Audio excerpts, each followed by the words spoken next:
Boa noite, irmãos, graça e paz. Hoje eu estou na curiosidade de aprender com os irmãos, se for possível, sobre...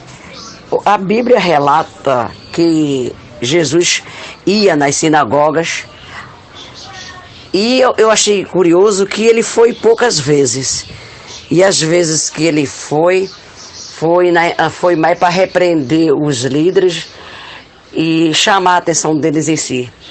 E eu tenho percebido, né, e tenho visto, né, tenho entendido que as pessoas, né, de hoje querem muito ser imitador de Jesus. A gente tem que fazer o que Jesus fez.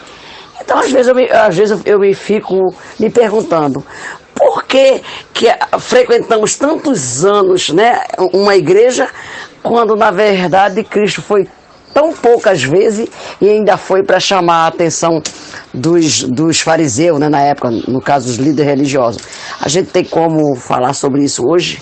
Por que o povo hoje é tão dependente, tão aliançado a uma igreja, se o próprio Cristo não foi? Eu vou deixar aí para os irmãos botar de molho, né? Para que a gente possa falar um pouco mais aí. Agora, a qualquer momento, já vou deixando aí a minha pergunta no ar. Graça e paz, irmãos, todos os irmãos aí da sala. Eu cheguei agora há pouco em casa aqui, liguei agora aqui o Zelo, né? Tava fora, cheguei agorinha.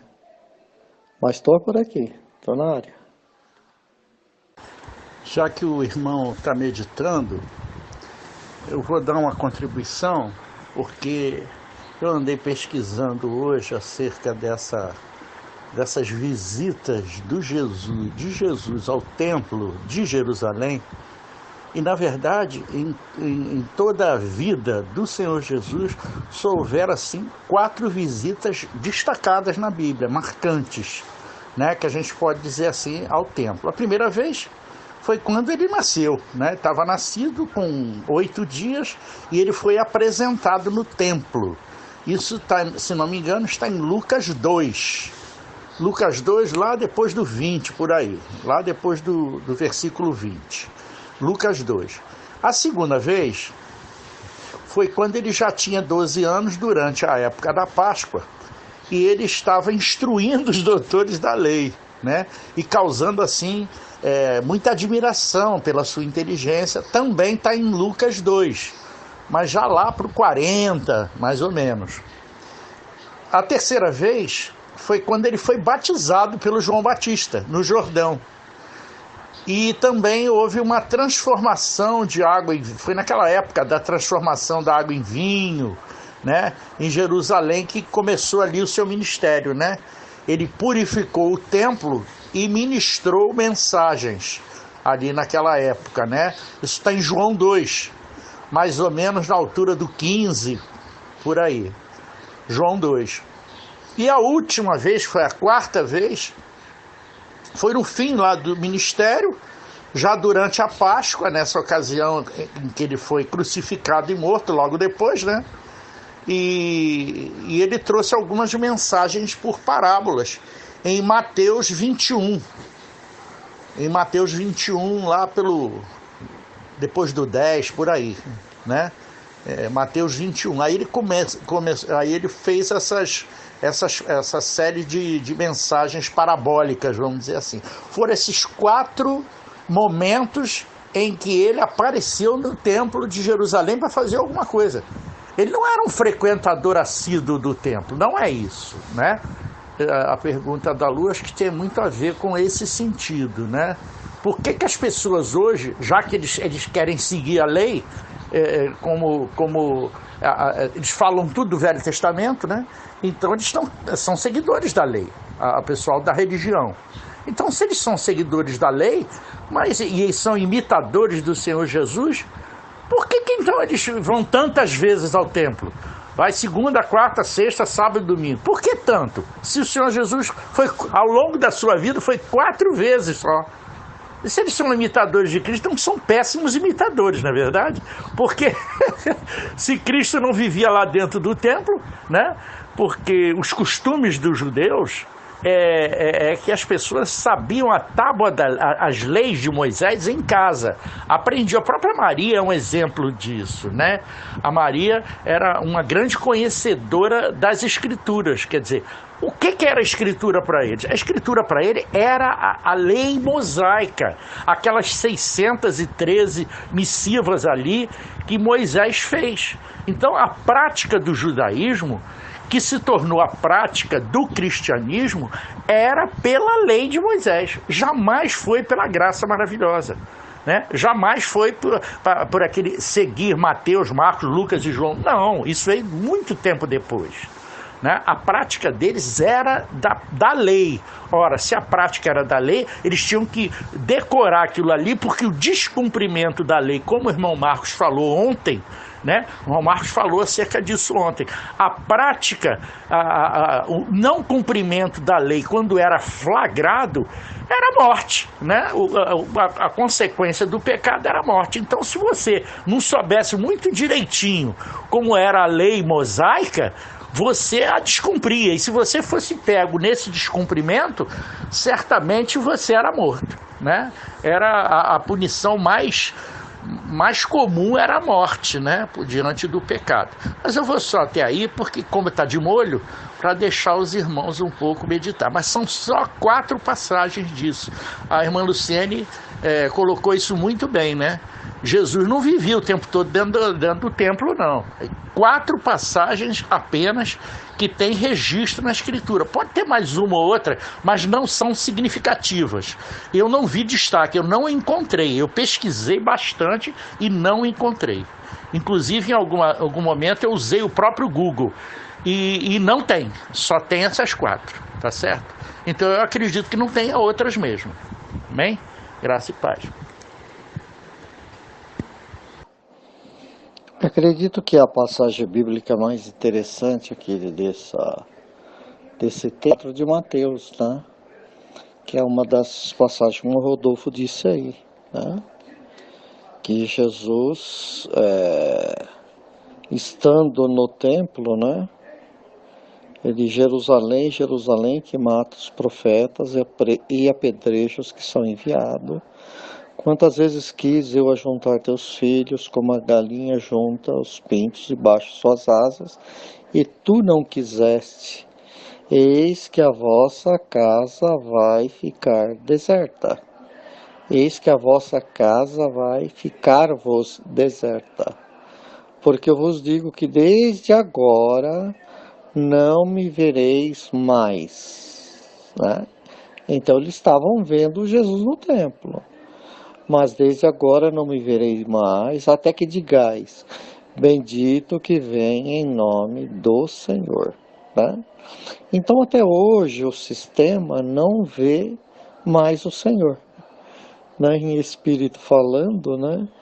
Eles realmente estão aguardando uma manifestação, porém eles têm um sentimento mesmo que ele está longe, né? De certa forma, que só quando ele estiver próximo que as coisas vão ficar favoráveis, né? Bendito que vem em nome do Senhor. Isso é quando ele se revelar, vai ser saudado assim, né? Agora sim, bendito que vem em nome do Senhor, né? O Senhor toma o seu lugar e tal, ok? Bem, então 24 de Mateus, verso 1 em diante, diz: E quando Jesus ia saindo do templo, né, olha aí, que foi uma da última vez, né? E quando Jesus ia saindo do templo, aproximaram-se dele seus discípulos para lhe mostrarem a estrutura do templo, né? Então, exatamente aqui que o Senhor Jesus vai declarar, né? Informar, né? O que é o templo, o que significa o templo, né? E nós entendemos, irmãos, que a ideia da casa de Deus, a ideia do templo, seria um lugar, né? Como, vamos a o tema que já falamos outra vez, havia no Velho Testamento uma profecia de que Deus haveria de vir habitar entre os homens, né? Entre os homens, muito bem. Então, vindo Deus habitar entre os homens, logo qualquer homem busca uma família, busca uma casa, né? Uma casa para habitar, né?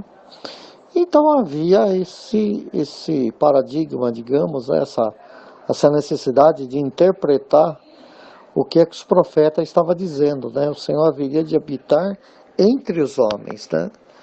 Então, o entendimento natural deles era que se Deus vem habitar, Deus precisaria de uma casa. Ok, irmãos? Verdade, né? Se eu vou habitar no meio de alguém, ou de uma comunidade, ou dos homens, né? Eu vou morar em alguma casa, em algum lugar, né? Como é comum os homens, né? Habitarem em casas, né? Em casas, né? E cada um estava indo na sua casa, né? Assim como aquele irmão que foi um dos primeiros discípulos de Jesus, né? Falou: Jesus, onde é que o senhor mora, né? Aí ele diz: vem cá ver. Aí eles foram lá na casa de Jesus, né? Que era de José e de Maria. E ali ficaram, né? Que foi um dos primeiros discípulos. Não estou lembrando o nome dele agora. Mas e Jesus falou: vem e vê. E ele viu onde é que Jesus morava, tal e tal, né? Esqueci o nome dele agora. Um dos primeiros discípulos do Senhor Jesus, né? Poxa, fugiu. Acho que o Rodolfo aí depois pode citar aí, né? Bem, irmãos, então havia essa profecia de que Deus haveria de habitar entre os homens, e pensando nisso, vamos preparar então uma casa para Deus, né? Deus precisaria de uma casa. E Deus realmente mostrou que precisava de uma casa. E foi aí, então, foi dada a revelação a Moisés, né? Não só da casa, mas do regulamento da casa, né? Do regulamento da justiça de Deus. E todas estas coisas, né, foram entregues a Moisés, né? Porém, não sabiam eles, né, que os profetas depois profetizavam, que o modelo das coisas celestiais, né? O modelo da casa vindoura, né? Sabendo que a casa que Deus queria habitar não era uma casa física, né?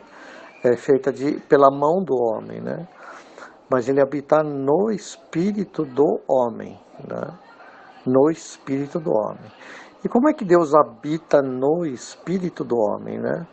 Também esse espírito do homem precisa estar vivificado para que Deus possa habitar finalmente, né? Então, ser morada do Espírito de Deus, né, é uma condição que não é para qualquer um. Não é qualquer um que pode receber ele em casa e ele passar a habitar. Quando ele diz: eis que estou à porta e bato, né, há necessidade do homem, porque Deus não pode morar num espírito morto, né? O espírito precisa ser vivificado, né, que é o varrer a casa, limpar, né? E depois do espírito vivificado, que vem pelo crer, então Deus passa a habitar com o seu espírito e o homem passa a gozar, né, da comunhão dessa habitação, né? De estar junto, ligado, né, na mesma casa. Portanto, Deus fez um lugar para habitar no espírito do homem, né? Mas sendo que Deus é espírito, e o espírito que Deus deu ao homem é o espírito dele, né? Então o entendimento que é uma unidade, né, de expressão de vida no espírito, né? E é o espírito que vivifica todas as demais coisas, né? Bem, nós estamos aprofundando nisso, né, irmãos? Na casa de Deus, né? Mas antigamente, né? Antigamente a casa de Deus, na lei mosaica, né, realmente foi o tabernáculo no deserto, depois do tabernáculo, pela Arca de Aliança, e o tabernáculo tinha todas figuras e tal, né? Depois a arca que estava no tabernáculo de madeira foi transportado para um templo de pedra que foi edificado, né, pelo filho de Davi, Salomão, né? E finalmente, depois ficou o Templo de Salomão como lugar da casa de Deus, isso é, aonde Deus haveria de manifestar, né, de falar com o povo, de mostrar a sua glória, né? Mas isso estava prefigurando o espírito do homem, ok, irmãos? Bom, acho que essa história os irmãos já têm no espírito ela, né? Então essa era a realidade. Então no Velho Testamento se tinha como casa de Deus a pedra, né? Então quando as pessoas estavam no templo negociando, vendendo e acontecendo, ele falou, não fazeis, né, da casa do meu pai negócios, né? Claro que no espírito ele está falando das pessoas, né? Do espírito das pessoas que estavam negociando, né? Sem saber exatamente o que estavam fazendo, né? Estavam negociando e, na verdade, aquele negócio devia terminar, né? Porque se negociava o pecado, né? E pagava o pecado com o sangue do animal. Havia um substituto. De acordo com o pecado, era uma andorinha, uma rolinha, né? E ia uma ovelha, até um boi, né? Então, de acordo com o tipo do pecado, havia um animal que morria no lugar, né? E assim o homem fazia expiação do seu pecado no templo, né? Bem, mas toda essa justiça que vinha pela lei, né? Sabemos que era transitória, né? E que haveria de vir realmente Deus para habitar finalmente com os homens. Sabemos que Deus não habitava no templo no sentido do Espírito, né? Mas habitava no templo por meio da lei, né? A lei, né, era divina, né? E por sua vez, no templo era cumprido os rituais da lei, né? Os cumprimentos da lei. O caso de Jesus foi levado lá ao 8º dia para ser circuncidado, né? Então ele veio para cumprir também a lei, né? E depois dele cumprir a lei, já não existe a necessidade de nós cumprirmos a lei, né? Uma vez cumprida a lei, a satisfação que o homem deveria dar a Deus por intermédio da lei, o Senhor deu essa satisfação e Deus aceitou isso e pronto, não está exigindo satisfação de mais ninguém. Ok, irmãos? Então, são duas situações, né? O templo do Velho Testamento, que era uma expressão do templo espiritual, né? Então, aqui no 24 Mateus, Jesus saiu do templo, era a última vez, né? Então, ali ele estava mudando, né? Mudando a situação. E os discípulos se aproximaram para mostrar a estrutura do templo, né? Então eles davam muito valor para o templo, como se dá valor hoje, né? Hoje se dá muito valor para o templo. Então a pessoa diz, a minha igreja... O irmãos, caiu aí. Então quando eles foram mostrar a estrutura do templo, né? O Senhor então disse, não vedes tudo isso?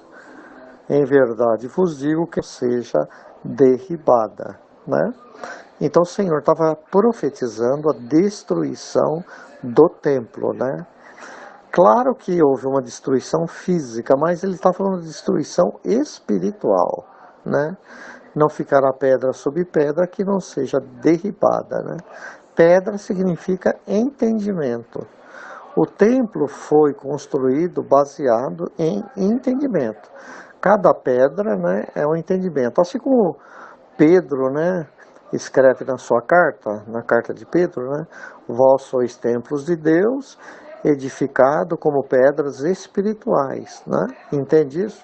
Cada um dos irmãos é uma pedra que um justaposto ao outro, né, forma então esse templo espiritual que nós estamos falando, né? Então, quando o Senhor fala que não fica pedra sobre pedra, significa que cada entendimento haveria de ser revelado e, uma vez revelado, aquela pedra caía, entendeu? Aquela pedra caía, saía do lugar, né? Porque há um novo entendimento e esse novo é real e o velho é figura. Então, quando ele diz não ficará pedra sobre pedra, né, ele está dizendo todo o entendimento que levou à construção desse templo, né, será derribado, né? Então, a graça e a revelação do Espírito, ela derruba, né, todo o entendimento da lei, né? Ela cumpre, é uma derrubada pelo cumprimento. Quando a revelação que vinha pela lei, agora ela é revelada pela graça, né? A graça então cumpre a lei. E uma vez cumprida, aquela pedra é derribada. Entende o sentido espiritual, irmãos, de ser derribada, né? Daí toda a pedra do templo foi derribado, né? Então, o que o Senhor Jesus estava dizendo, né, é exatamente sobre a glória do segundo templo, que seria maior do que o primeiro. Uma vez que tem o segundo templo com maior glória, não se precisa mais do primeiro, né? Ora, se houve o segundo, havia necessidade de terminar com o primeiro, né? Se não viesse o segundo templo, permaneceria o primeiro, né? Então, o primeiro é a lei, o segundo é a graça, né? O primeiro é material, o segundo é espiritual. O primeiro é carnal, né? O segundo, né, é a revelação do Espírito, né? Bom, nós estamos pegando o assunto pela base, né? Eu sei que a pergunta é uma Lulu, então está chegando aí no ponto. Por que hoje há uma necessidade forte, né, das pessoas estarem filiadas a uma igreja, né? É bem claro que existe um paradigma, né, de que se você não estiver em comunhão com a igreja, né, entre aspas, um sistema, alguém que use de autoridade sobre você, você está perdido, né? Então a pessoa procura se conectar, né? Se conectar através de algum líder, né? Através de algum sistema, né, que melhor interprete as escrituras, né? Então eu falo, essa igreja é boa, porque essa daqui, a doutrina dela é melhor do que a outra, né? Interpretação, né? Então as pessoas buscam uma comunhão. E isso é verdade, Lulu, né? Todos nós buscamos ter comunhão um com os outros, né? Porque na comunhão há a expressão da igreja, né? A gente pode ser igreja sozinho? Pode, né? Mas ao mesmo tempo, irmão, se não houver mesa do Cordeiro, também a igreja não é eficaz, né? Em outras palavras, nós não podemos ser igreja sozinho. Interessante isso, né? Isso é muito interessante. Tem muitos irmãos achando que ele pode ser igreja sozinho, né? Nós somos igreja sozinhos, né? Mas ele quer uma igreja coletiva, né? Isso significa o quê? Precisamos da mesa, né? Quer dizer, o irmão Rodolfo fala, bom, eu já tenho entendimento suficiente, então eu vou ficar sozinho. O irmão Marcos fala, bom, já tenho entendimento, também fico sozinho. E acabou, tá tudo certo, não precisamos de mais nada, né? Não precisamos ter mais comunhão, não precisamos mais da mesa do Cordeiro, né? Então, a reunião da mesa, que é a Santa Ceia do Cordeiro que nós fazemos, é uma necessidade. Aí também tem um mistério, irmãos. Há necessidade de um crescimento do corpo coletivo, né? Então, a igreja ela é coletiva e, ao mesmo tempo, ela é individual. Isso é, qualquer membro do corpo pode expressar a igreja como um todo. Porém, o todo, né, não é só um membro, né? Daí que o pessoal fala de células e coisa parecida, né? No corpo há muitos membros, mas há um só corpo. E para dar uma expressão de vida, você precisa do corpo como um todo. Certo, irmãos? O corpo como um todo. Visão, audição, olfato, tato, paladar, todos os sentidos, né?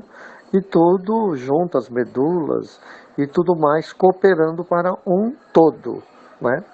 Então há um sentimento, há uma necessidade, né, movida pelo Espírito, né, da gente buscar essa comunhão com os irmãos, de buscar de um osso procurar o seu osso. Lembra no Velho Testamento? Um osso procurar o seu osso. até que forme um corpo. É um sentido espiritual também, né? O irmão Rodolfo é um osso, eu sou um osso, usando uma linguagem figurada, né? Mas dentro dessa estrutura, né, cada osso tem a sua posição para manter o corpo de pé, né? E Deus, né, utiliza cada um, né, nessa posição do espírito, falamos assim, né? Cada um dos irmãos tem uma expressão diferenciada no espírito. Então todos são importantes. Então eu queria terminar aqui uma pausa, né, para os irmãos continuarem aí. É que existe um mover do espírito para um irmão encontrar outro irmão e cumprir o Salmo 133. Ó, quão bom e quão suave é que os irmãos vivam em união. O Senhor Jesus disse para Pedro: assim que você se converter, você vai e confirma seus irmãos. Os discípulos ficaram reunidos, né, todos lá numa sala, num lugar, né, 120, né, estava numa sala, num cenáculo, né? Eu não sei se era do próprio templo ou não, era um cenáculo, mas estavam todos reunidos ali, né? Finalmente depois se converteram muita gente, né? 3.000, 5.000, e havia realmente um local de reunião muito grande, né? Que estava para construir um templo, digamos, material de certa forma, né? Foi quando o Senhor espalhou os irmãos, né?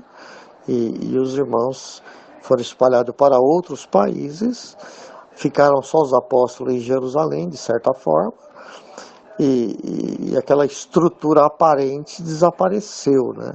Desapareceu. Mas o que nós queremos dizer, irmãos, que nós não somos contra, né, um local de reunião, né? Se o irmão Rodolfo, por exemplo, alugasse um prédio de 10 andares no Rio de Janeiro, estou dando um exemplo, né?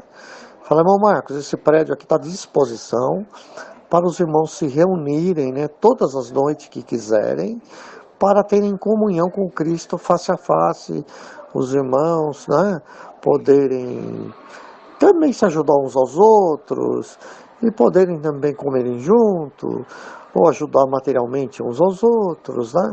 Então vou arranjar um prédio de 10 andares aqui, está à disposição dos irmãos, pronto, não tem problema. Assim como o zelo, né? O zelo aqui está sendo uma sala de reunião, né? Então, o que não se pode confundir, e é o que o sistema faz a confusão, é o seguinte, é a diferença que existe entre a igreja e o local da reunião da igreja, né? O local da reunião da igreja pode ser o zelo, pode ser um prédio, pode ser um salão, sei lá, pode ser qualquer lugar, na praça, em qualquer lugar específico, né? Então, o lugar da reunião pode ser qualquer lugar. Agora, o templo, ele só existe no Espírito. Você não pode, então, pegar e confundir as coisas. Pegar o local da reunião e dizer, aqui é o templo, aqui é a casa de Deus. Vamos consagrar esse lugar, né, para encontrarmos com Deus neste lugar. E este lugar não é outro lugar senão a casa de Deus. E aí está o pecado, ok? Então observa que lá atrás Jacó, quando dormiu com a cabeça na pedra, no meio do deserto, depois da visão que ele teve da igreja, né, ele levantou assustado e declarou, este lugar não é outro lugar a não ser a casa de Deus. E ali naquela pedra, ele jogou azeite e chamou aquele lugar, né, de Betel, isso é, casa de Deus. Mas na prática, era uma pedra, era um deserto, né? E a pedra é Cristo, né?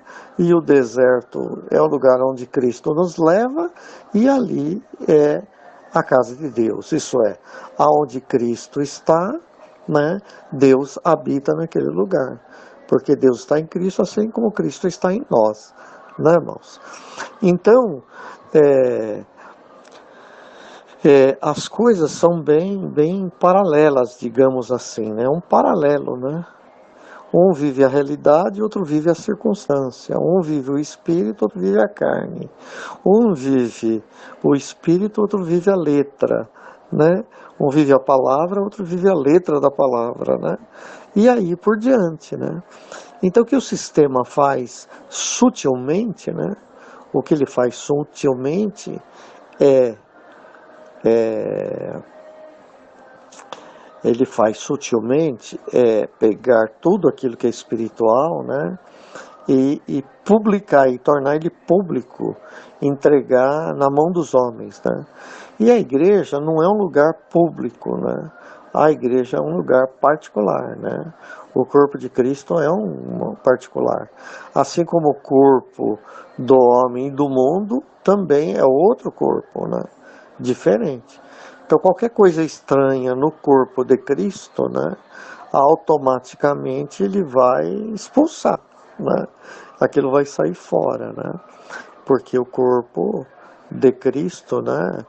Ele, ele é espiritual, né, irmãos? É espírito, né? Então, não sei se eu falei bastante, eu sei que falei, né?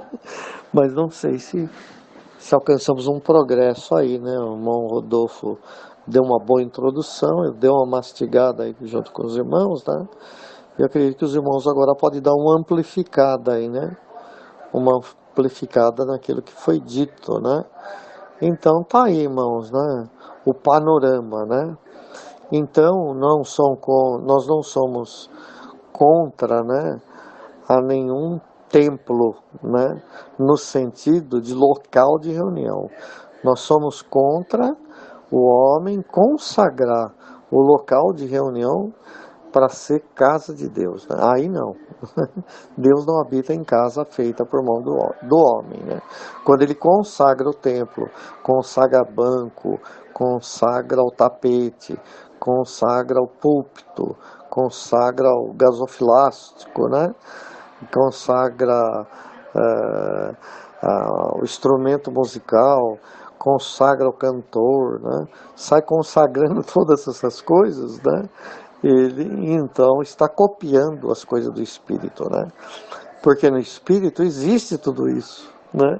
Mas não é na forma material, é na forma espiritual. Não existe um lugar para se assentar em Cristo, existe um lugar para se assentar. Mas o que é que se assenta? Não é o corpo físico, o que se assenta é o entendimento, né?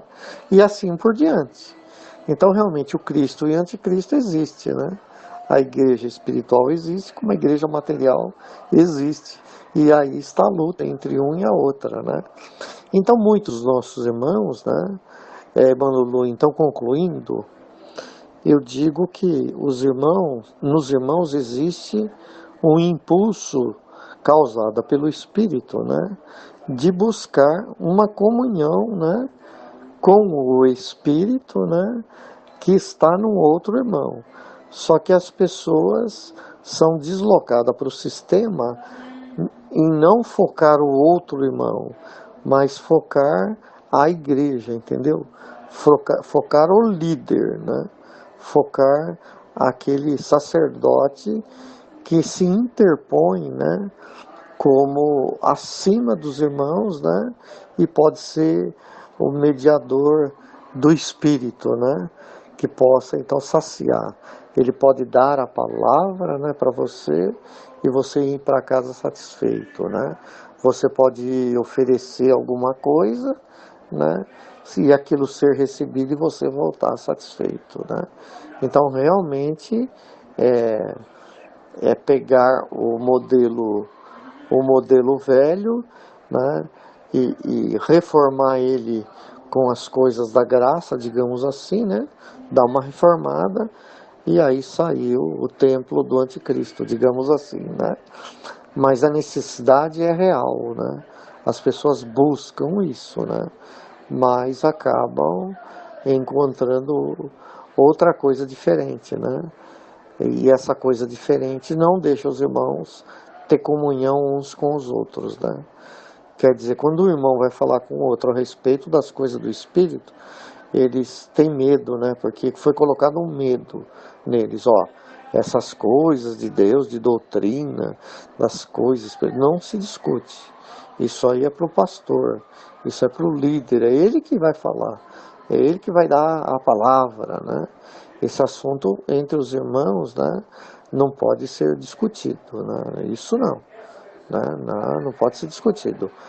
Amém, a paz do Senhor, né? Deus é bom, glória a Deus, aleluia, e acabou. Câmbio, irmão, falei bastante aí.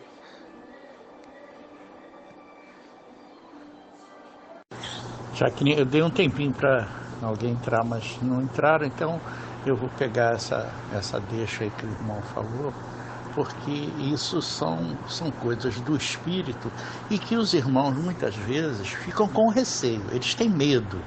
As pessoas que estão no sistema religioso, ou seja, que estão dentro de uma religião, elas têm medo, mas elas têm medo porque é desconhecido, ou seja, elas não sabem. E se não sabem, acreditam que quem está ensinando é fiel para cumprir esse desiderato. Só se esquece de uma coisa: tudo que é contra, tudo que é o oposto de Cristo é anticristo. Então essa postura da igreja atual é uma postura anticrística, ou seja, é a carne militando contra o espírito. Continua a mesma situação, entende? O mesmo combate, o bom combate que nós combatemos dentro de nós, existe a pré-figura da igreja, ou seja, a igreja traz as coisas do espírito para a carne e fica combatendo as coisas do espírito. Isso é ser anticristo, gente. Isso não resta a menor dúvida que é a própria figura do anticristo se assentando no lugar, olha bem o que eu estou dizendo, se assentando no lugar de Deus. Ele já está assentado. O anticristo está assentado dentro das religiões, no lugar de Deus. Ele senta até num trono. Você pode observar, há igrejas que existe um tronozinho e aquelas pessoas, entre aspas, do ministério ficam sentadas ali. Aquilo ali é intronização, aquilo ali é tronos, entendeu? Trono é uma hierarquia espiritual, que quando a gente estudou anjos, né, a gente aprendeu essas coisas, que existiam anjos, depois virtudes, depois tronos, né, depois principados e assim ia, né? Então nós aprendemos isso na religião, enquanto lá estivemos. E nós hoje, pelo Espírito, sabemos que isso não procede, que isso não é do Espírito. Isso é uma simulação das coisas do Espírito voltado para a carne. E a carne milita contra o Espírito. Então, mais uma vez, volta aquela situação. Quem é o diabo em nós? É a negação do Cristo em nós. Então existe a dupla figura dentro de nós. Por isso combatemos o bom combate. O Cristo dentro de nós combate o Satanás dentro de nós, que o Satanás é o anticristo. Então, a mesma coisa acontece dentro das religiões, do sistema religioso. É duro demais dizer isso, porque participamos disso, irmão. Mas hoje temos perfeita clareza e não levamos nenhuma vantagem, né? Seja pecuniária, seja nada. Falamos para esclarecer os nossos irmãos que não conhecem nada. Eles não conhecem, então eles acreditam piamente naquele que é o fiel da balança e que se interpõe entre o Deus Santo e o homem, entre aspas, chamado para eles, né, como pecador, porque até isso eles negam a graça de Deus. Quem nega a graça de Deus nega o perdão de Deus, e eles continuam naquela teimosia de dizer que as pessoas são pecadoras, e as pessoas não são. Ninguém mais é pecador, o pecado foi extinto na cruz do Calvário. Deus trouxe o perdão, ou seja, ele não imputa mais perdão. E tem que parar com a besteira de dizer, já que nós fomos perdoados, então a gente pode fazer o que quiser. Claro que não, porque aquele que está em Cristo é nova criatura. Os seus pensamentos não são como os pensamentos do homem comum, que pensa em fazer besteira o tempo todo. Porque quem faz besteira o tempo todo é Satanás. Satanás, é o anticristo, é o capiroto. Então a gente não pode querer misturar essas coisas e achar que só porque agora eu não estou, como é que se diz assim, que nada, o pecado não é imputado sobre mim, então que eu posso fazer o que quiser. Não, nunca foi assim. Isso nunca foi assim. Porque esse tipo de coisa é a desculpa que o religioso encontra para justificar a negação do pecado. Quer dizer, a negação do perdão de Deus, que é o pecado. Entendeu? Então ele justifica o pecado pela negação do perdão.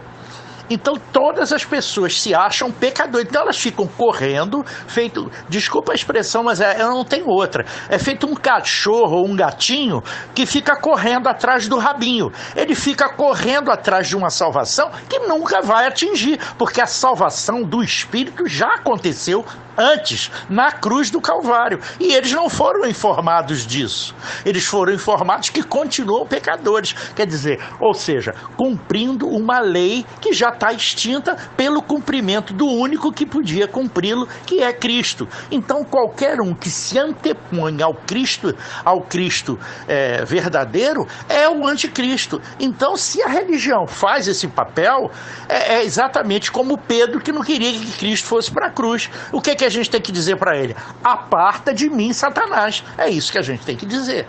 Infelizmente é duro, mas é a realidade, porque eles não sabem o que fazem. E os que sabem, simplesmente se locupletam em vantagens. Então Jesus Cristo chamava aqui raça de víboras, né? Guias cegos que não deixam os outros entrarem, porque não entram e não deixam os outros entrarem. Quer dizer, não entram no reino de Deus, que o reino de Deus já chegou. Por isso é que há um tempo atrás eu falei acerca da oração do Pai Nosso, que ela já é uma oração ultrapassada para nós, que a nossa oração hoje é apenas dar graças a tudo que Deus nos deu, porque a oração do Pai Nosso está para estabelecer um reino que já foi estabelecido, um reino que já havia de chegar, mas que já chegou para nós há muito tempo. Desde que Cristo nos concedeu o perdão, o reino foi estabelecido para todo aquele que nele crê. Mas é preciso crer, não adianta levantar a mão e dizer, Senhor, eu te aceito como Senhor. É preciso crer de todo o entendimento. E quando se crê de todo crer de todo o entendimento, é preciso explicar isso também. Crer de todo o entendimento é como se cada pedacinho do seu corpo, da sua alma e do seu espírito crer de uma maneira completa e totalmente inabalável que Jesus Cristo veio, que ele era Deus na forma humana, que se fez carne, habitou entre nós e veio reconciliar o homem pecador com Deus Santo. Por isso é que em 2 Coríntios 5, o apóstolo Paulo diz que Deus, através de Cristo, não imputa mais qualquer tipo de transgressão ao homem. E a pessoa não lê isso e não entende. Por que não entende? Porque tem uma pessoa que chega e diz, não, mas ele é carente da glória de Deus.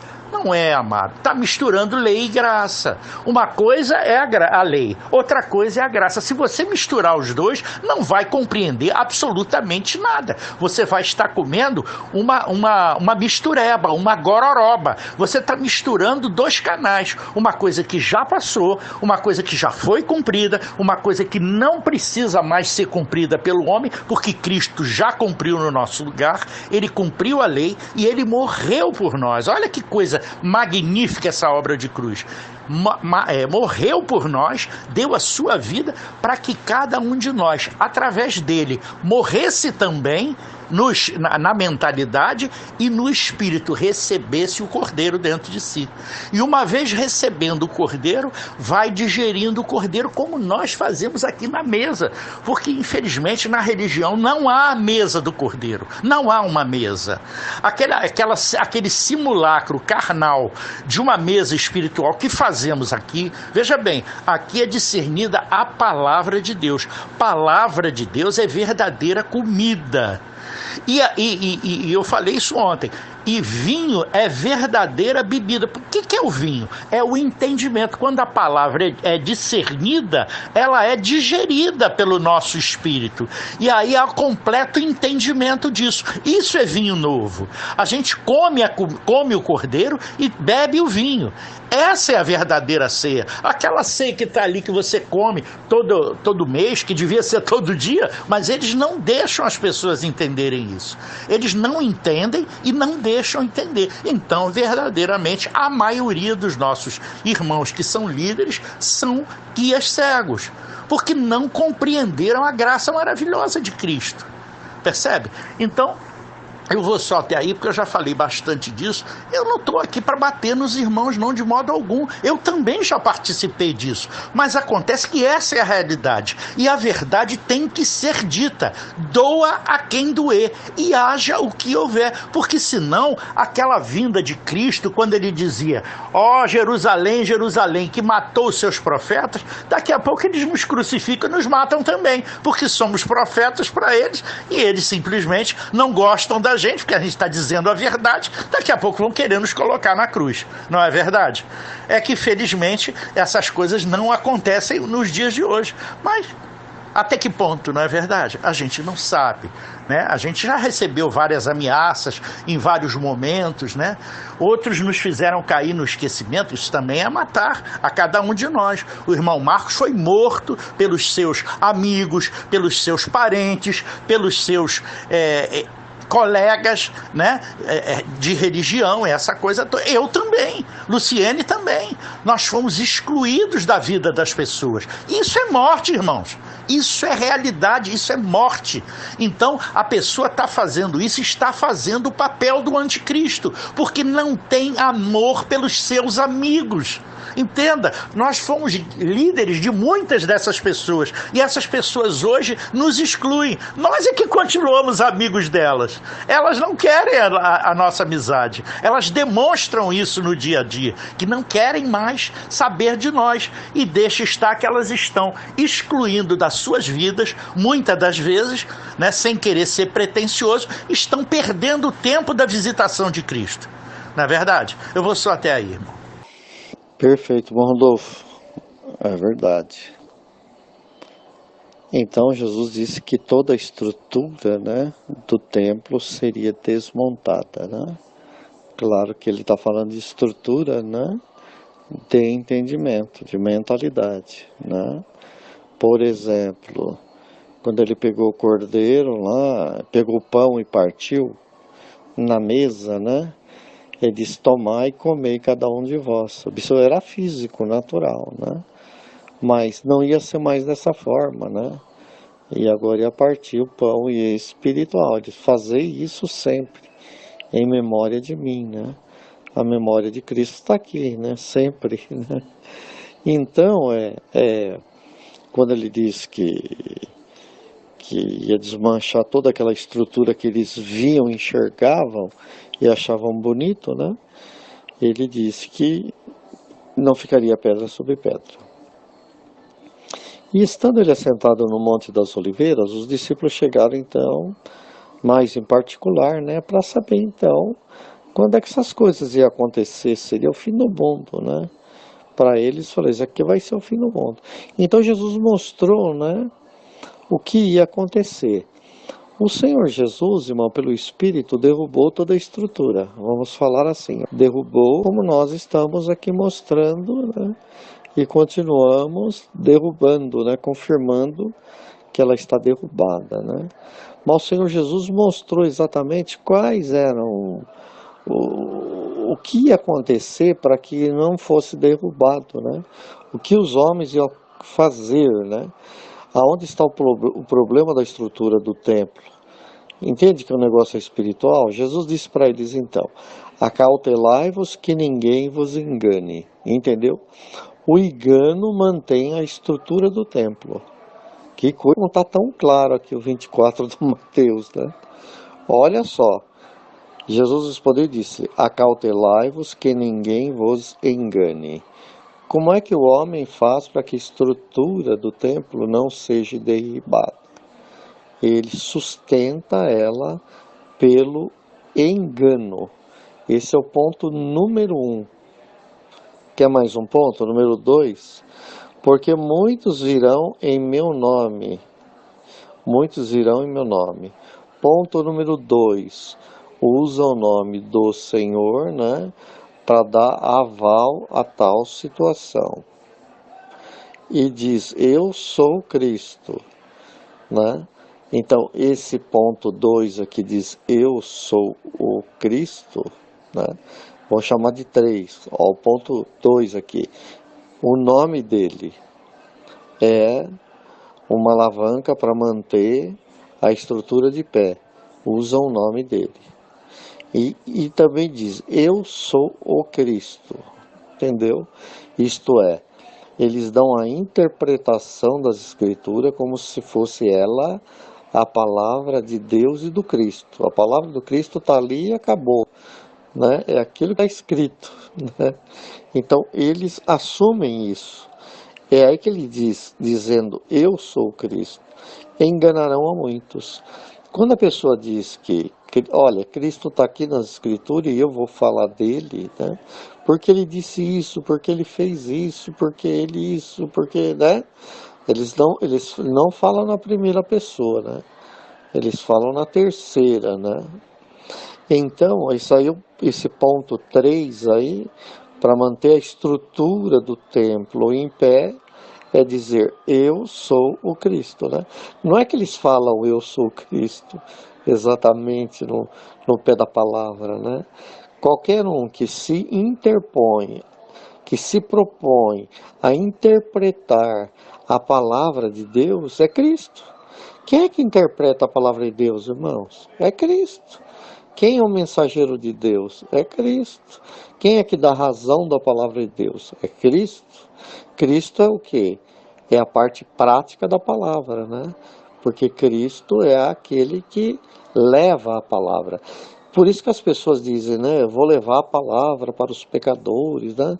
Os irmãos têm que levar a palavra, né? Eles não estão entendendo o que é levar a palavra. Eles que levar a palavra, levar a Bíblia, né?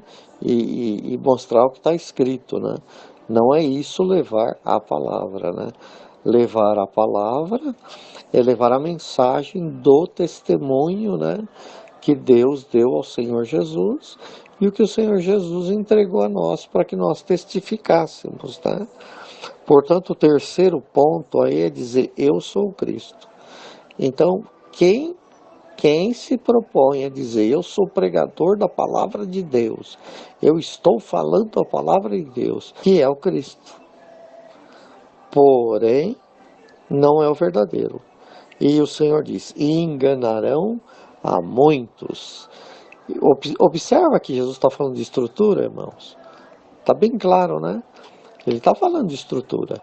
E não é essa estrutura que tem se manifestado. Não é isso. Até podemos continuar aqui o 24 para baixo, né?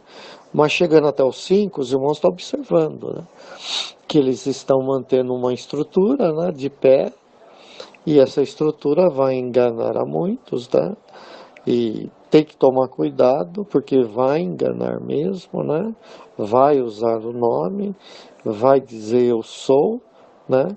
E vai enganar multidões, né? E ouvireis de guerra e rumores de guerra. Aí já no verso 6. O que seriam essas guerras e rumores de guerras? A guerra, irmãos, é quando um reino luta contra outro, né?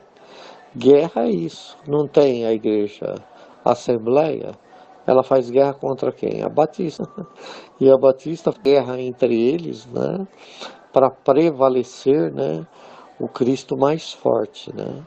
Enquanto que entre os irmãos nós não estamos aqui guerreando para ver quem é o mais forte, né? A Amon Marcos fala, a Rodolfo fala, um está querendo ser mais forte do que o outro. Não, o nosso intuito não é esse, né? Nosso intuito não é agregar as pessoas no Marcos, nem agregar as pessoas no Rodolfo. É agregar as pessoas em Cristo, né? Aí sim, nós estamos levando ela para a igreja. Quando nós levamos as pessoas para Cristo, irmãos, Você está levando ela para a igreja. E quando ela chega em Cristo, né, você cumpriu o teu papel. Não é? Você não tem mais autoridade sobre ela. É de Cristo, né? E Cristo é dela. Né? Como diz lá nos Cantares de Salomão. Eu sou do meu amado é meu. É esse ponto, né? Então aqui já começa a delinear, irmãos, toda essa estrutura. Parece que Jesus está falando outro assunto, né? Quando os discípulos sobem no Monte das Oliveiras, em particular com ele, começa então a dizer que coisas são essas, né? Porque se o templo for destruído, para nós é o fim do mundo. Então como vai ser o fim do mundo? Isso é o que passava na cabeça deles, né? E Jesus respondeu: acautelai-vos que ninguém vos engane. Mas peraí, Jesus, nós estamos falando do fim do mundo, nós estamos falando, né? Pois é. Observa que no Espírito, né? Ele está falando da mesma coisa, então está falando de estrutura, né? Como é que essa estrutura ainda se mantém de pé? Se por Cristo foi derribada. Aí Paulo volta a falar essa palavra, né? Nosso irmão Paulo, né? Se eu retorno a construir aquilo que por Cristo foi derribado, eu me torno transgressor. Se ele cumpriu a lei e a lei foi derribada, né, e agora eu levanto a lei novamente para ser cumprida, né, eu me torno transgressor da própria lei. Olha que coisa terrível, né, irmãos? Câmbio, livre aí.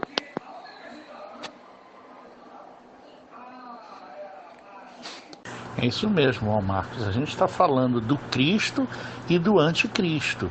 E de uma guerra entre dois reinados, né? O reinado de Satanás, que tem operado através da mentira, que é exatamente o que a religião tem feito, manter a mentira do diabo, né? Dizendo que a graça é uma realidade e eles embutem nisso toda a graça dentro da lei. Eles pegam o entendimento do Espírito, que é a graça maravilhosa, e trazem para o carnal.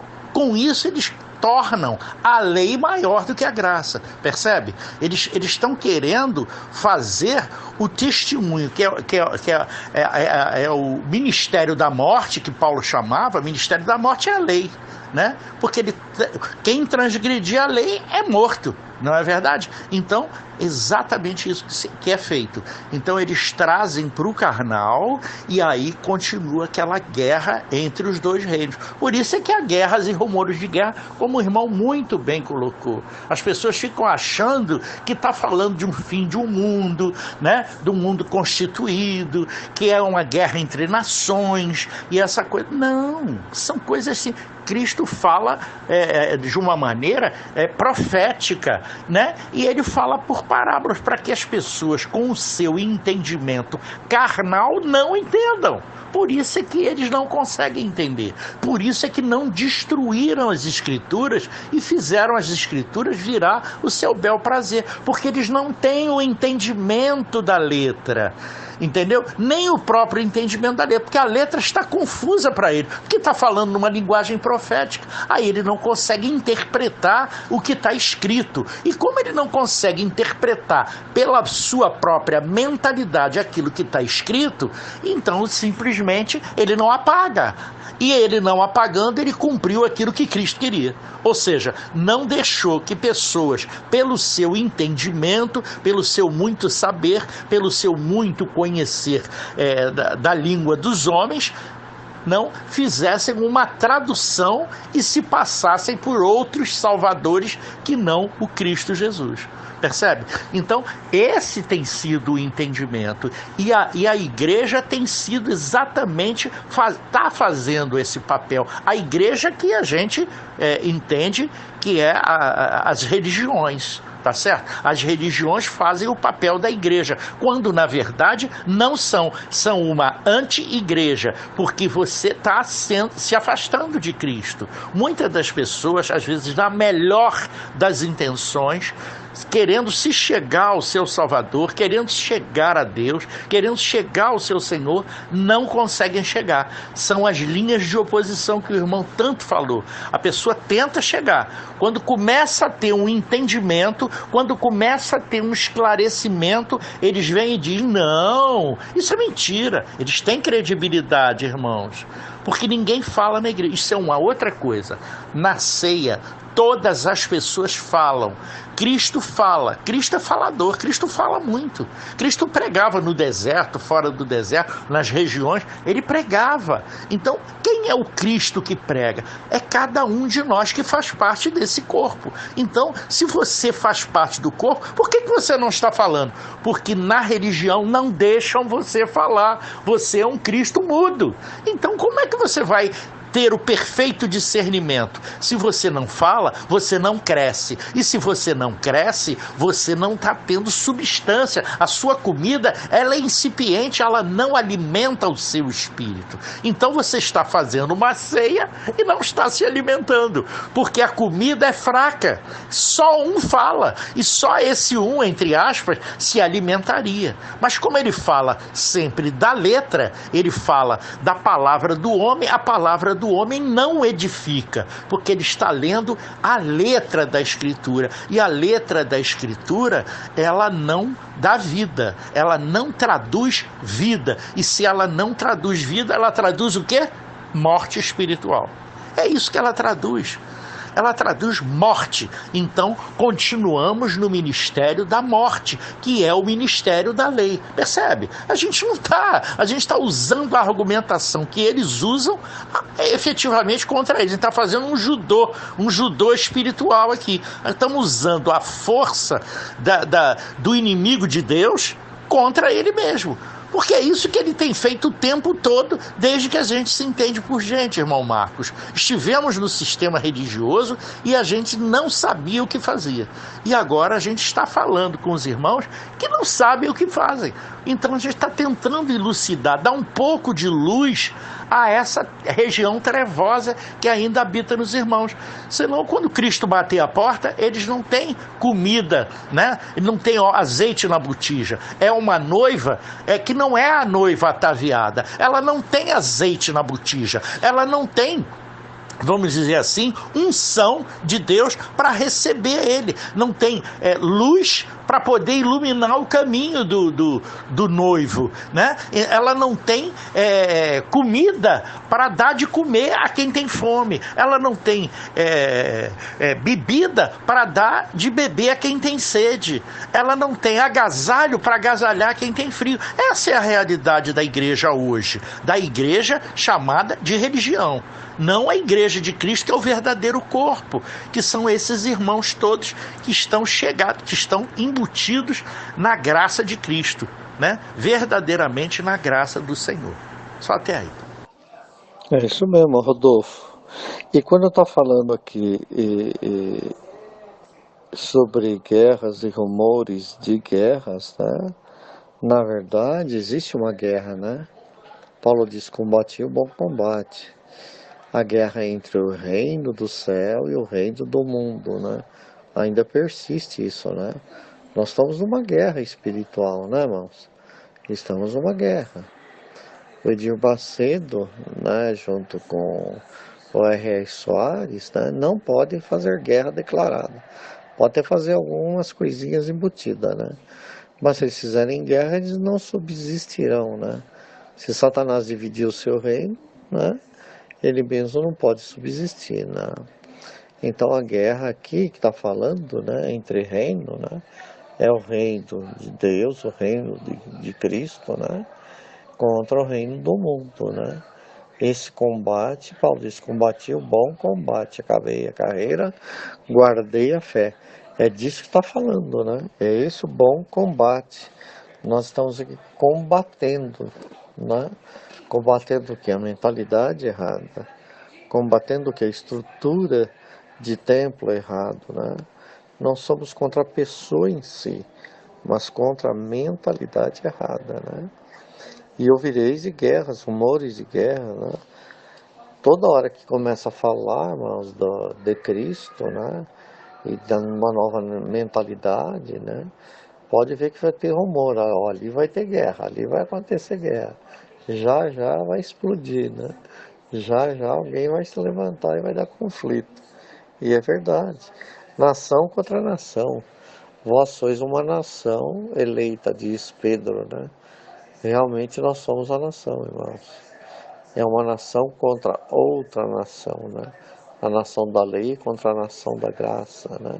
A nação da religiosidade contra a nação da espiritualidade. A nação do que está escrito, né? Contra a nação daquilo que está revelado, né? Então é nação contra nação, né? E haverá fomes, né? Fome do quê? E haverá sede. Sede do quê? Sede de justiça, né, irmãos? Fome, né? É de pão, da palavra de Deus, né? E pestes, né? O que é peste, irmãos? Peste perniciosa, né? Entende? Sempre está surgindo uma peste aí terrível, né? Que arrasta um monte de gente, né? Pestes, né? Lembra aquelas pedras que caem do céu, aquele monte de peste do Apocalipse? As pestes para as pessoas saírem do Egito, né? A água transformando em sangue. Seria porventura a palavra, né, de testemunho. Eu tenho que cumprir a palavra em mim e executar a palavra, transformá-la em sangue, né? E aí vai, né, irmãos? Tudo isso aqui tem muita coisa para um espírito, né? Nós discernirmos, tá? Entregar-vos-ão para serdes atormentados, né? O que quer ser atormentado, né? Rapaz, não é isso, né? E deixa a pessoa atormentada, né? Quando combatem, né, as coisas do espírito, né, que está chegando, e ela atormenta, né? A pessoa fica descontrolada, não sabe o que faz, né? E fala, não é de Deus, isso não é e tal. A pessoa fica atormentada, né? Matar-vos-ão, o Rodolfo falou disso, sereis odiado por todas as gentes por causa dessa obra, né? Do meu nome, né? O nome é a obra que ele fez, né? Ele adquiriu um nome baseado na obra que ele fez, né? E muitos serão escandalizados. Irmão, não tem muita coisa que se escandalizar em Cristo. Cada vez que você fala uma verdade bombástica, né? Você fala uma verdade contundente, não escandaliza? Escandaliza. Escandaliza o pastor, escandaliza aquele outro obreiro, né? Escandaliza no sentido de que ele não quer mais comunhão com você. O escândalo significa isso, né, irmãos? É depreciar, né, a pessoa como se ela tivesse errada, né? Então, dentro da sociedade, o que é um escândalo, né? É uma pessoa que tem um comportamento, de repente tem outro, né? Ele fala, você escandalizou, né? Então, Cristo era motivo de escândalo, né? E ele diz, ai de quem se escandalizar em mim, porque era motivo de escândalo, né? Porque não seguia, né, aquela letra, ele seguia o Espírito, né? Trair-se-ão uns aos outros. E aí vai, mano, nós podemos aí ir mais a fundo, né? Não sei se o horário permite, mas acredito que entramos aí na resposta da irmã Lulu, entramos aí, né? Câmbio.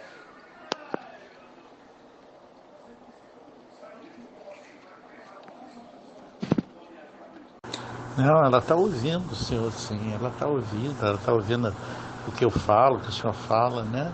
Ela tá escutando Cristo falar, né? Ela está escutando Cristo falar. Mas é exatamente isso, irmão. E as pessoas estão sendo escandalizadas pelas palavras que eu digo, que a Luciene diz e que o senhor diz, né? Estamos pegando os nossos exemplos porque estamos aqui na mesa falando exatamente disso. E isso tem sido motivo, né, de escândalo para os nossos irmãos. O que acontece? Eles se escandalizam com isso, mas a palavra diz, ai de vós que vos escandalizeis. porque estão perdendo a visitação do Cristo. Essas pessoas não têm a visitação do Cristo, irmão. Elas continuam se alimentando da palavra do homem, perceba. Elas não estão combatendo um bom combate, porque a coisa não é estabelecida para a sociedade, não é um comportamento social que faz você ser do agrado de Deus. Não é um comportamento social. Não é porque você ajudou o menino a atravessar a rua ou a velhinha a atravessar a rua que você está agradando a Deus. Não. Isso é um ato bom? Claro que é. É uma coisa boa? É ótima. Mas isso não está agradando a Deus. Você agrada a Deus quando você dá testemunho da obra que Ele fez. E efetivamente não se dá, porque só ficam falando das bênçãos materiais. Deus já deu toda sorte de bênçãos, irmão. Esse é um motivo muito sério. E ficam o tempo todo infantilmente dizendo: Deus te abençoe, né, irmão? Esse assunto é um assunto que volta e meia vem à baila. Mas Deus te abençoe, mas Ele já abençoou com toda a sorte de bênção. E você continua se passando por Cristo, ou seja, querendo fazer o papel de Deus. Você continua sendo o Deus desse céu. Quando você diz Deus te abençoe, você está desdizendo o que Deus já tinha abençoado. Deus já nos abençoou com toda a sorte de bênçãos, né? Em Efésios 1, versículo 3, está escrito lá, que Deus já deu todas as bênçãos espirituais nas regiões celestiais. Olha que coisa! Aí o homem chega e diz: Deus te abençoe. Está desdizendo o que Deus disse, porque ele está falando como se ele fosse o Deus. Ele está se colocando no lugar de Deus e dizendo: Deus te abençoe. É a mesma coisa que dizer: em nome de Jesus faz isso. Quem é ele? Jesus Cristo o arregimentou para isso? Foi ele que arregimentou? Ou foi um bispo ou um pastor que chegou e ungiu e disse: agora você, a partir de agora, você é um pastor, é um presbítero, é um evangelista? Não, Deus não fez isso, amado. Então como é que você diz? Aí quando chegar no tempo do fim, ele vai dizer: eu não vos conheço. Olha o problema que esses moços vão arrumar. Mas eu subi no monte, eu levei as petições dos irmãos, muitos conquistaram vitórias, muitos conquistaram, as suas petições foram atendidas. Deus faz como Ele quer. Se Deus achar por bem atender o seu pedido, seja ele físico, emocional ou espiritual, Ele faz. Porque Ele é soberano. Se Ele achar por bem não fazer, você pode, querido, pedir a vida inteira e mais 6 meses e não vai conseguir. É simples assim. Deus faz conforme o beneplácito da sua vontade. Não adianta nenhum intermediário que não seja Cristo tentar mover a vontade de Deus. Tem gente que dentro da religião, irmão, nós vemos eles querendo dar ordem a Deus. Porque faz assim, Deus já está trabalhando. Quem é ele para dizer que Deus está trabalhando, Jesus? Quem é ele para dizer que Deus está trabalhando? Ele pega Deus e vamos trabalhar. Agora eu vou conduzir você pela mão, Deus, eu sou o seu guia, então você vai trabalhar a partir de agora, porque eu estou mandando. E é assim que funciona, irmão. A gente vê as pessoas, esse é o linguajar dessas pessoas. Então, essas pessoas são guias cegos. Como é que eles querem, como é que a criatura quer mandar no seu Criador? Entenda? Se não é a figura do diabo querendo se passar por Deus. Exatamente isso. Há uma inversão de valores e o povo santo não percebe que Satanás está travestido em anjo de luz para confundi-los. Esse é que está escrito na palavra, irmãos, essa é a linguagem espiritual, essa é a linguagem profética. Quem tem olhos veja, quem tem ouvidos ouça o que o Espírito diz à igreja. Você faz parte da igreja de Cristo, mas abre os ouvidos e abre os olhos, enquanto há tempo, porque a igreja que você conhece, constituída da maneira que você vê constituída, está desmoronando, a olhos vistos. e ela vai ser destruída. Esse templo que teimam em reconstruir e cuja construção foi feita dentro de nós, porque nós somos templo e morada do Espírito Santo. Então esse é o verdadeiro templo, é você, amado. Não é aquele lugar onde você vai e que dizem que você tem que ir lá sempre. Não, amado. Quando você está aqui na mesa do Cordeiro, ouvindo o que eu estou dizendo e participando dessa ceia, você está comendo verdadeira comida, está bebendo verdadeira bebida e está sendo alimentado.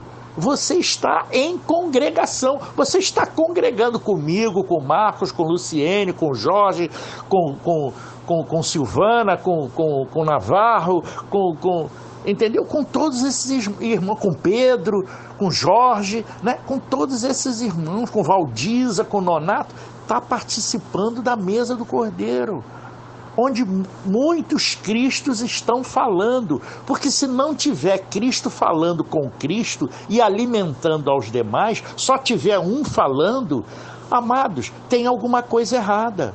Não, um Cristo só não faz, uma andorinha só, diz a passagem corriqueira aí do linguajar popular, que diz que uma andorinha só não faz verão, e não faz mesmo. Então como é que um homem pode se arvorar em ser o centralizador da vontade de Deus? Não pode, amados, não pode. Isso daí é aquela história da língua bipartida, é a língua da serpente. A língua da serpente é bipartida, ela divide para poder conquistar, ela divide os reinos para ela poder conquistar. Ela pegou o reino de Deus, entrou nele, dividiu o reino e tomou posse. Então ele se assentou nos lugares, mas isso é Torre de Babel, isso não é Cristo. Você só chega ao Pai, você só chega ao céu através de Cristo. Pela Torre de Babel você chega no alto. Você se assenta nos lugares altos, mas você não chegou em Deus. Infelizmente, essa tem sido a realidade da religião. Não chegam a Deus. Pensam que chegaram, mas não chegaram. Então estão no engano. E quem é o pai do engano? O que significa engano? Engano é Satanás. O pai da mentira é o diabo. Então, esse é o Deus desse século. Verdade, irmão Rodolfo. Fora as nações, né? Todas essas coisas aí, veio a fome, a peste, terremoto, que nós falamos, né? São só começo de dores, né? Trazendo muitas dores, né? Para o espírito. Vos hão de seres entregues para ser atormentados. Matar-vos-ão e sereis odiados de todas a gente por causa do meu nome. Nesse tempo, muitos se escandalizarão, né? Nós já falamos, trair-se-ão uns aos outros, né? E uns aos outros se aborrecerão. E surgirão muitos falsos profetas, enganarão a muitos. E 12, por multiplicar-se a iniquidade, o amor de muitos esfriará. Isso também é uma coisa interessante, né? A multiplicação da iniquidade, tudo isso é iniquidade, esfria o amor. Qual é o sinal do esfriamento do amor? O perdão do pecado. Não crer no perdão do pecado porque o amor esfriou, né? Mas o que perseverar até o fim firme nisso, né? Esse vai ser salvo, né, irmãos? Câmbio. Só persevera verdadeiramente em Cristo aquele que está em Cristo, aquele que se fez nova criatura, aquele que mudou o seu entendimento. Percebe? Existe, né, irmão Marcos, em nós essa necessidade de gerar Cristo nos irmãos.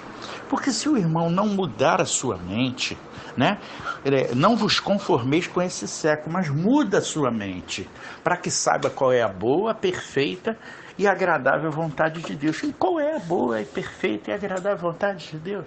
É Cristo. Se você não tem Cristo, você não tem nada. Você é como um metal, é como o sino que tine, é samba de uma nota só, né? É um tom, é tem, aquele, né? É só um sonzinho, é um metal, é um metalzinho. É só bater um metal no outro que você só escuta aquele tom.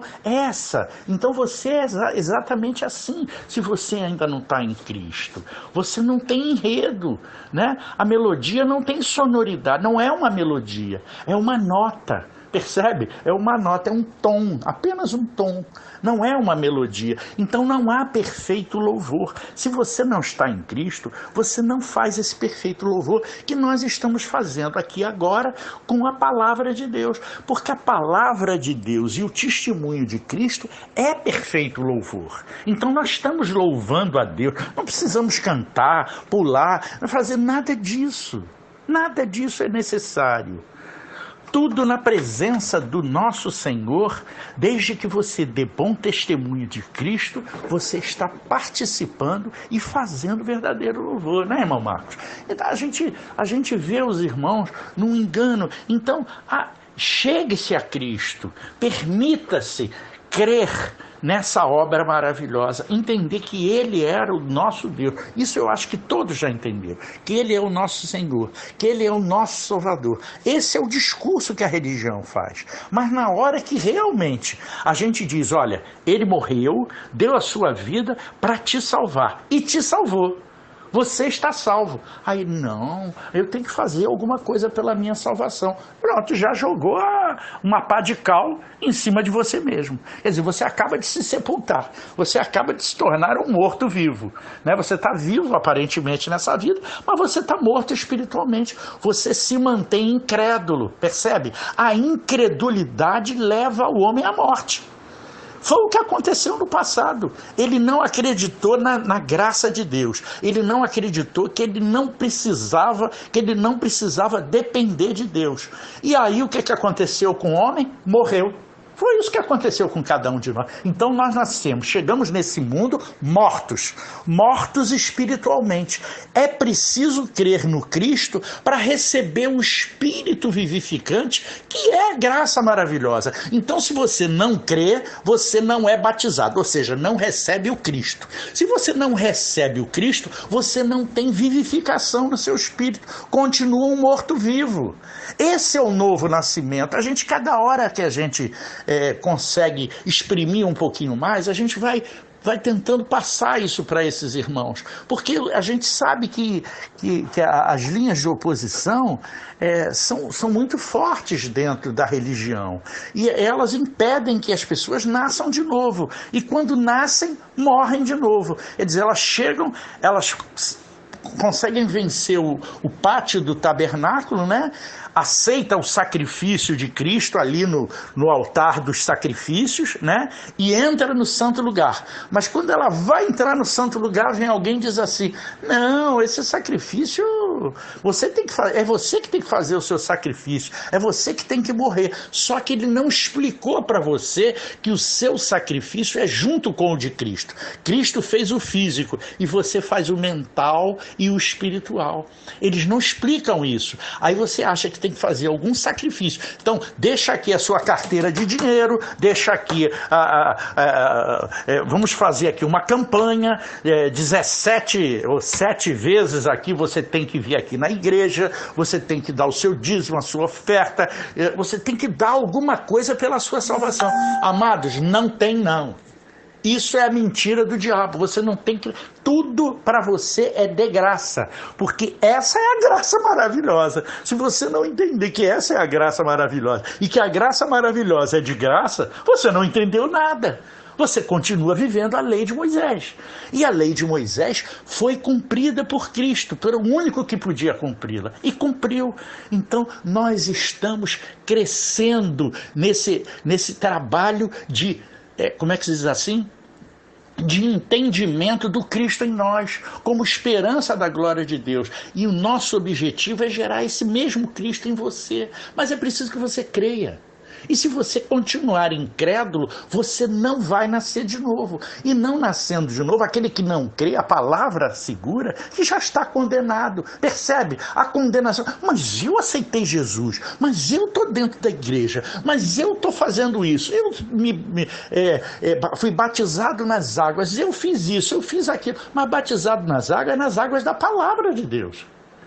A palavra lavou o pé. Aí você já aceitou o sacrifício de Jesus, passou pelo altar dos sacrifícios. Agora vamos entrar e comer o pão da proposição, aqui na mesa do Cordeiro. Aí você já está no santo lugar, você já está no lugar de Cristo. Então você já creu. Aí o Senhor rasga o véu para você, porque o véu já foi rasgado. Aí você percebe e identifica tranquilamente que o véu está rasgado para você e que você está diante do teu Deus diretamente. Mas as pessoas que estão dentro da religião não percebem isso e ficam pedindo o tempo todo coisas materiais, coisas para si. É justo que se peça? É justo. Mas não só, amados. Você tem que buscar o reino e a sua justiça em primeiro lugar. A palavra diz isso. Então você não busca. Você busca um apartamento, um carro, uma moto, sei lá, um monte de coisas, para bens materiais para você. Esse não é o propósito de Deus. Deus não está aqui para ser teu escravinho. Deus não está aqui para atender a tua vontade. Deus está aqui para cumprir a vontade dele. A oração do Pai Nosso ensinava isso, né? Seja feita a tua vontade, assim na terra como no céu. E não a minha vontade. Não é a minha vontade, percebe, irmão? Não é a vontade do homem, é a vontade de Deus. E se a gente não cumpre isso, nós não estamos cumprindo nada. Nós não estamos cumprindo nenhum propósito. Então o reino não chegou para você. Porque se não está cumprindo a vontade de Deus, que é boa, perfeita e agradável, e qual é a vontade boa, perfeita e agradável? Mais uma vez repetindo, é Cristo. Então é preciso nascer de novo para entrar no reino de Deus. Eu só tenho. Amém, irmãos. Graças e paz, uma ótima noite. Se o Senhor permitir, amanhã continuamos aí, tá? Nesse tema. Câmbio. Amém, irmão. Boa noite.